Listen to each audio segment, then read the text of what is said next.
All right, now when you're ready to start covering with contact, you make sure that there is at least 2 rows at the top and the bottom and at each side so that it covers the book clearly.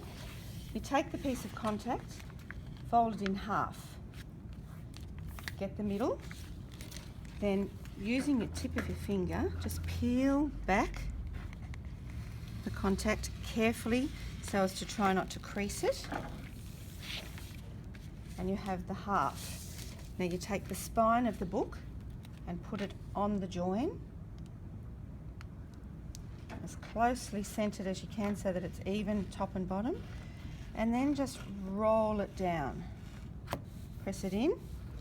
Now we cut the corners. So we cut off the corner there and put it aside. We cut off the corner here and put it aside.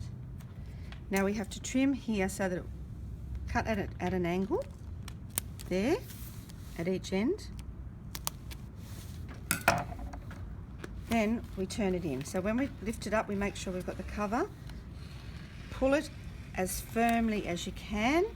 Press it down smoothly. Same here, seeing as you've cut that corner, we can now lift that in as close as we can, press it smoothly, and at the other end. Now the triangular pieces that we cut off, we put into the corner to reinforce and to hold that there. So the top and the bottom. And so the front is covered. Now, turn it around, peel back the contact cover, and then as evenly as you can, just roll the book down, and you'll see it's smooth at the back. And again, we cut the corners, save the triangle piece, cut the angle here at the spine. Again, just lift it firmly, press the sides in, pressing them down as you go, and the bottom and the top. Again, use the triangle that you cut off to reinforce the corner. Now all you have left, we have the little pieces at the top, so we just cut those as neatly as you can.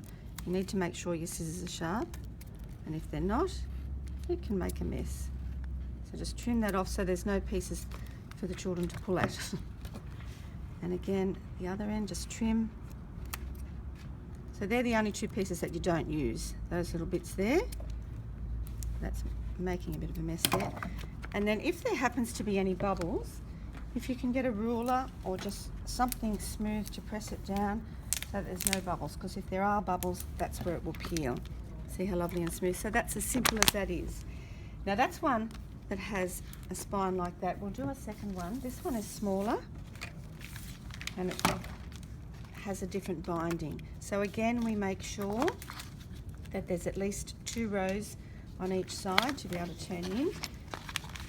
We again fold the contact in half, smooth it down the middle. Using the tip of your finger is the easiest way. You don't need fingernails. Just peel back. Using your fingertip, peel it back carefully so as not to crease it. And again, place the spine of the book in the middle, centering it as much as you can. Roll it down so that it's smooth, press it down, and we still cut the corners so we can use those. Now on this one, because it's a different binding, we just cut straight down the middle. Because it's stapled, so it's different, we can just cut straight through there. Because when we open it up, we can then press that straight into there so that it comes right to the centre of the book. Turn the sides in and turn up the bottom, pressing it as smoothly as we can so we don't get too many creases. Use the triangle that you've cut off again to reinforce the corner. particularly on the readers. That makes it a little bit stronger when the children are using them all the time. So we have our front covered, and again we lift the other half of the contact, remove that, and then as smoothly as we can roll that down. Cut the corners again.